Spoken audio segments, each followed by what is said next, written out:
podcast from the grassroots, connecting people and sharing ideas.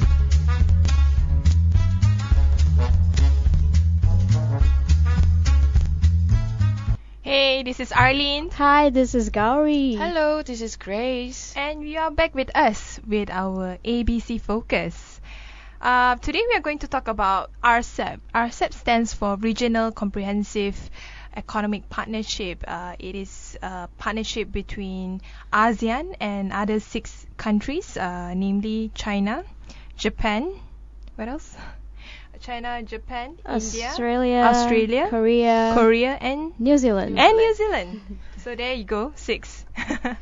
And all of them are situated in the Asia Pacific or neighboring our Southeast Asian region. It does not include any European or American countries from the Europe and America, but it reflected the spirit of Asia in a way, because majority of the countries that are involved are from Asia.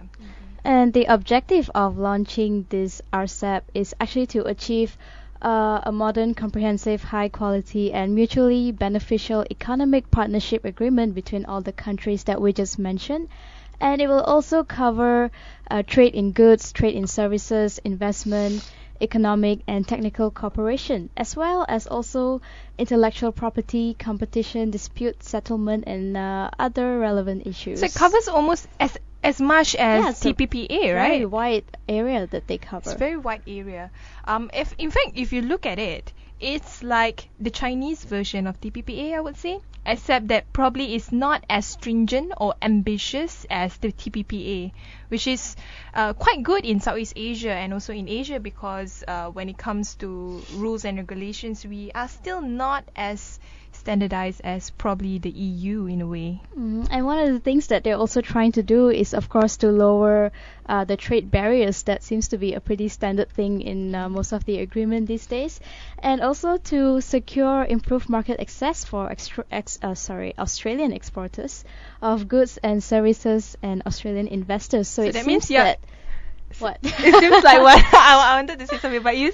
Well, it seems that they are focusing a lot on Australia because it's a very big country. It's a continent by itself, and they are actually playing a huge factor in making RCEP happen. And you were saying? No, I was saying that means I can get better team tums from Australia, sure, rather than the ones made in Malaysia.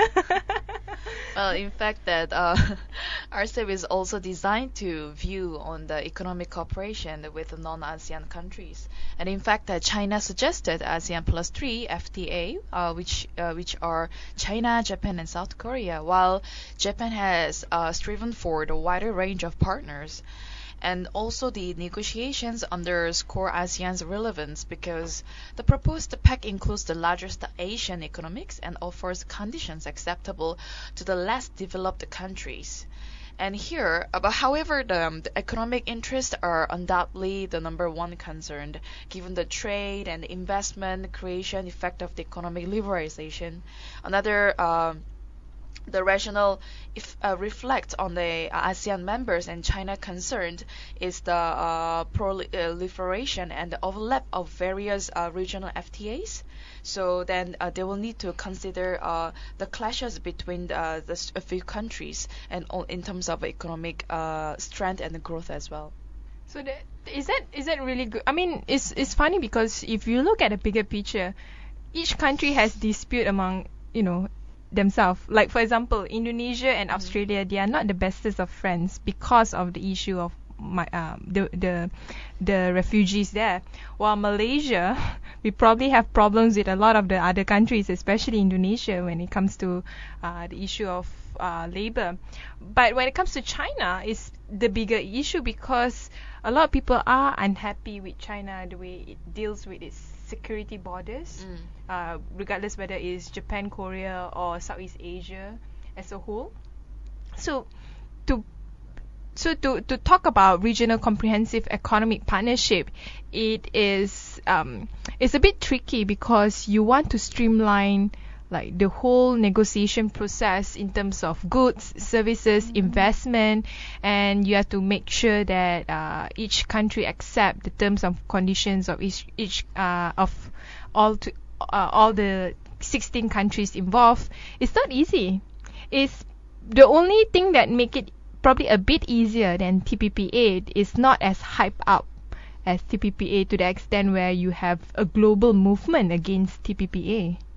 And actually, I have a little fact sheet here about what you need to know about RCEP. Ooh. And Today is my Ooh day. and well, first of all, it was launched back in Cambodia in 2012. That was when the whole idea first came about, and the negotiation started actually in 2013, which is quite recent. That was just last year. And we've already went through what are their initial aims and everything. And it seems that they are really trying to cover a huge area like we talked about just now. And in terms of investment, in terms of services, economic, technical cooperation, legal and institutional matters, as well as also any emerging issues that are relevant to the business realities. And Singapore is actually a very strong proponent of RCEP. And for now, it already involves all the countries like Australia, China, India, Japan, Republic of Korea, New Zealand. And together with the establishment of the AEC, RCEP is trying to further strengthen their position, especially the fourth pillar in the AEC blueprint, which is supposed to be to commit ASEAN to be a fully integrated region in the global economy, and it will also provide provisions to facilitate trade and investment and to enhance the transparency as well in terms of trade and investment relations in the countries in Asia. And those are definitely the objectives, and then very I will say motivation for RCEP to go forward. However, we cannot ignore all those concerns and issues that RCEP has been facing since the launch.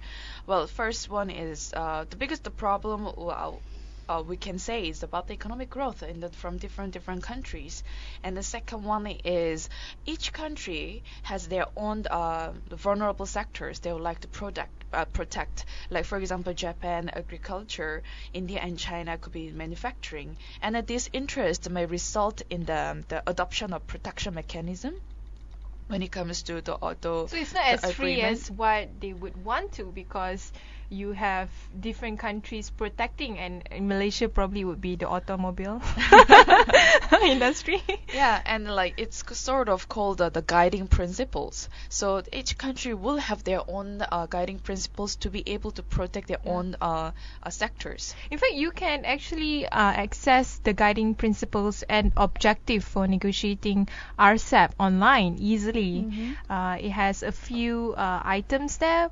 One of the item is it definitely will be consistent with the World Trade Organization, which is WTO, including the GATT article, and the RCEP will have broader and deeper engagement with significant improvements over existing ASEAN Plus One FTAs. ASEAN Plus One FTAs are usually ASEAN countries with one external country. It's either ASEAN Plus China FTA, ASEAN Plus whatever you call the name that the ASEAN wants to focus, but this time it's ASEAN plus another 6 more countries instead of just one.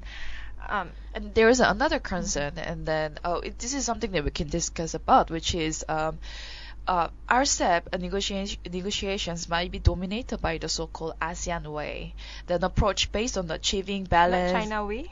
Or South Korean way? Not yet. We will never know. So by approaching based on the achieving balance and the hard commitments, the talks and the reluctance to take all those binding commitment might hamper the RCEP success. Do you agree with that? The ASEAN way will hamper the success of RCEP. Well, the ASEAN way will definitely have the most dominant way of operating, because it's already 10 countries if you were to just look at the additional 6.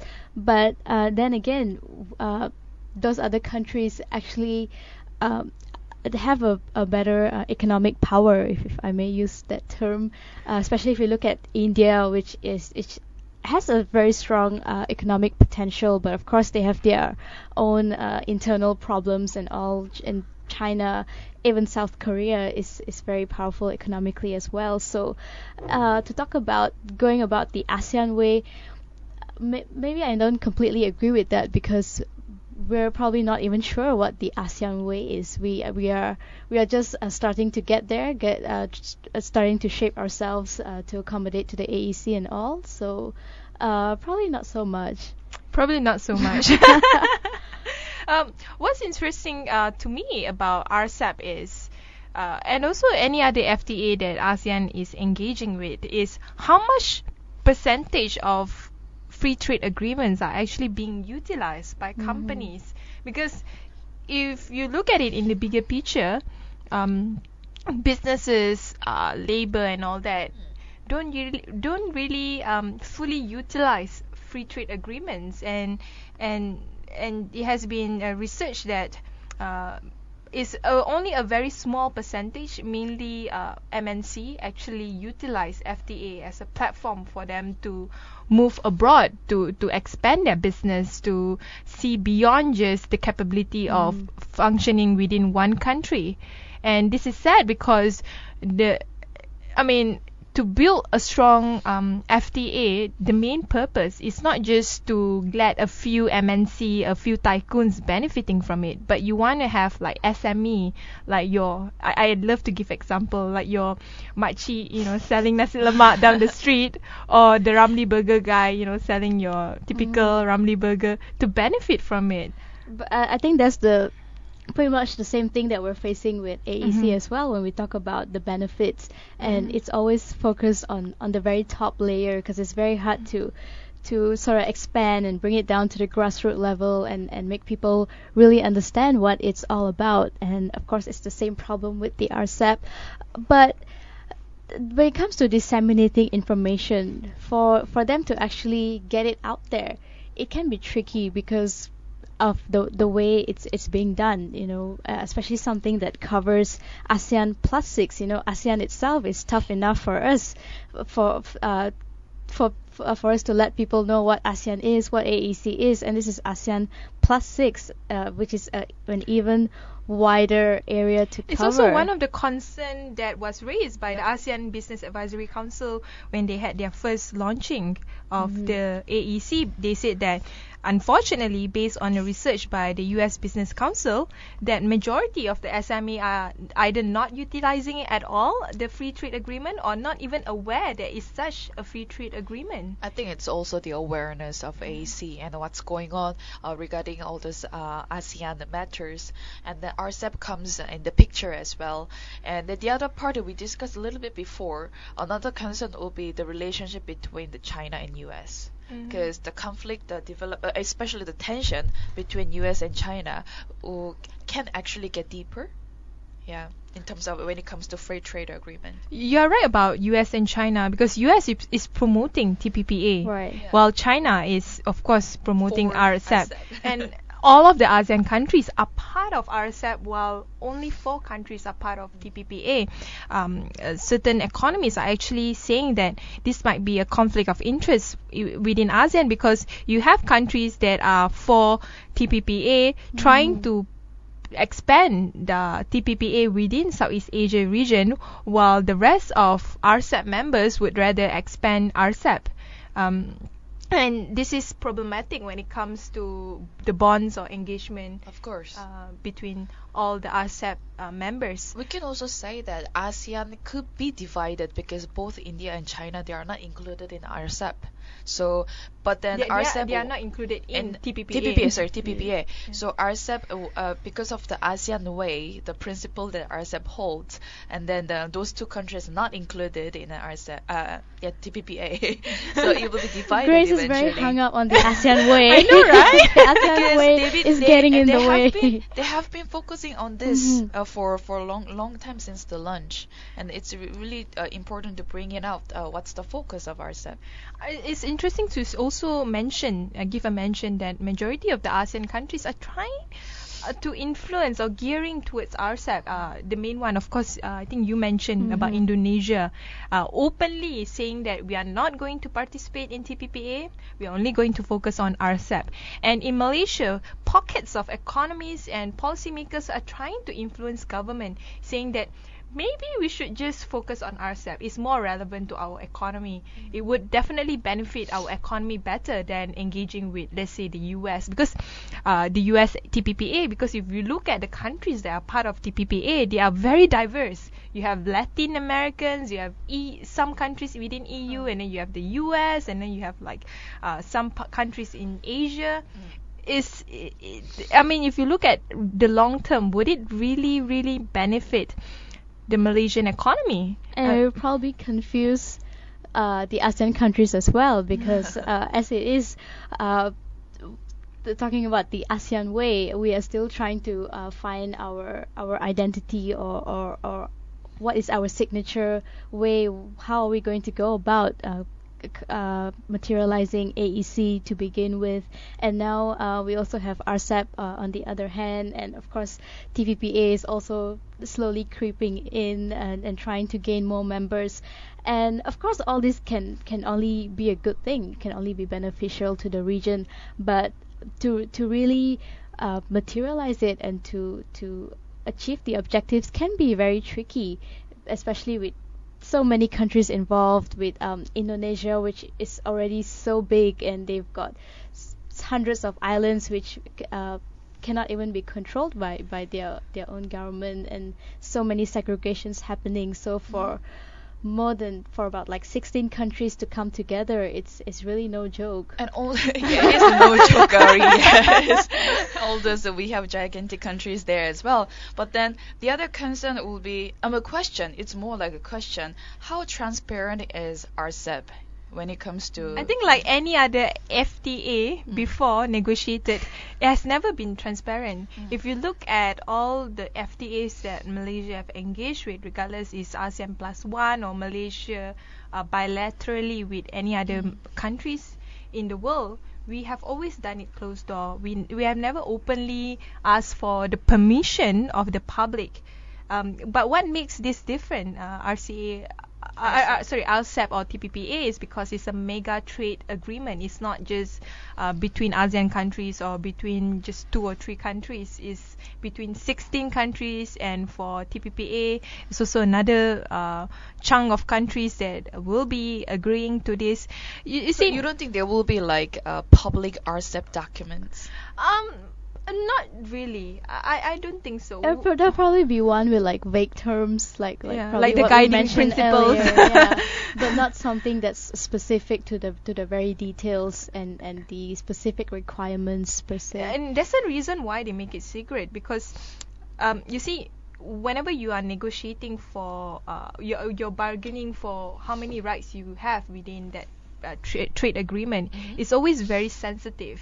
Like, let's say Gowri is representing India, I'm representing China, and you're representing South Korea. All three of us have our own individual sectors that we want to protect, but all three of us want to take advantage of other markets within our neighboring countries.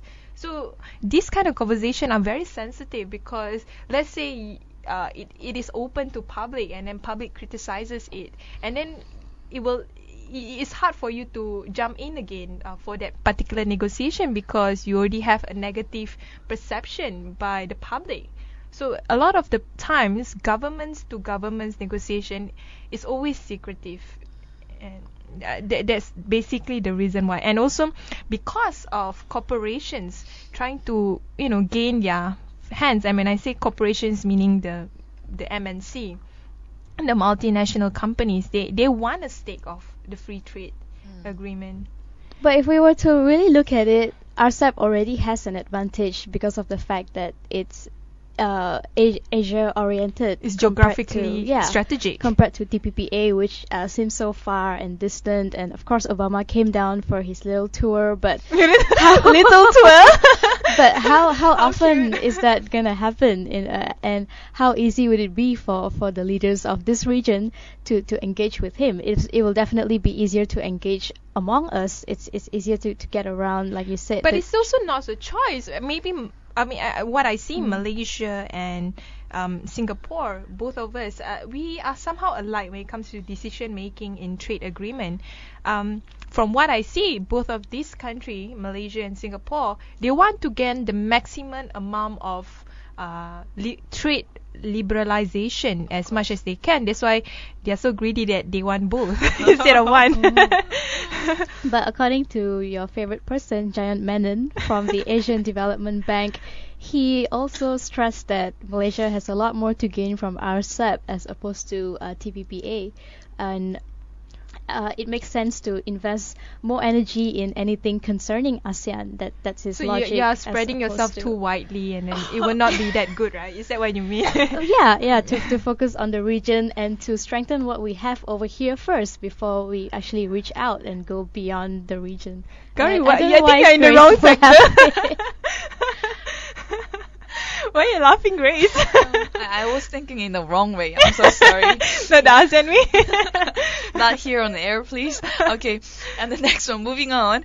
I would like to address another point, which is the relationship between EU and ASEAN itself when it comes to RCEP, because apparently ASEAN, the EU, is the third largest trading partner, and also while for Brussels. And the association is the third partner outside Europe. And then in 2012, a couple of years ago, trade in goods and services between these accounted for like huge number of $1 billion. And RCEP and other Asian trade may have had this impact on the EU economic cooperation with the region. So yeah, I'm just listening. All right. And then I thought you guys will give some opinions. And RCEP and other Asian trade, like I said, they will have the impact on the economic region, and also it may result in the focus on the regional trade, which means a possible increase in commerce among the RCEP members and a weaker trade with the non-RCEP countries such as the EU. And then, in addition to that, RCEP may also worsen the market access. Oh, really? How is that so? From the EU perspective. And the economic problems in the EU could make closer to the economic relations with Asia more difficult. And one of the countries, for example, Brussels, might become less attractive to ASEAN. That's interesting. I just want to touch on the relations between the. Okay. But it's ASEAN interesting and to EU. say that it will worsen market access, because this is something that is not being shared by many economies in Southeast Asia. But I think she probably. was referring more to Europe, right? No, it was the how EU coming to the picture of ASEAN. It's always been sort of unsuccessful, and I believe this is because of the two different systems in the EU and the ASEAN. The itself. ASEAN way. That's not the ASEAN way. not the EU way. ASEAN way. I don't know why. Yeah, but yeah. This is sort of like joining a club. If you look at it, where a few countries join and the other countries are like, yeah, do we really want to join? What can we gain from this? And can it actually help to protect us if anything happens? Not just economically, but also in terms of security and other aspects as well that you consider. But when you say protection, I think the worst kind of problem that a lot of society have issues with is how different TPPA and RCEP, and when it comes to protection towards cooperation. Apparently in TPPA you can actually sue a country for not abiding to the TPPA agreement, but in RCEP it's still pretty vague. It still hasn't have that particular ambitious clause where everything has to be so streamlined and regulated. So I guess RCEP for it. So I will agree with Giant Menon here. I think we probably have a lot more to gain in this region, and we should strengthen our position here first before reaching out. So are you saying don't get greedy? Yeah, maybe. And what about you, Grace? Well, I will say 2015 is in just a month away. But South and the Korea is in RCEP both TPP and RCEP as well. That's true. Also got greedy. We are greedy people. But then I hope that, because since RCEP will be concluded in 2015, so I hope to see a good execution in this, free trade agreement among all those countries. So that's all from us today. Thank you, and we will continue with another discussion in our ABC Dialogue.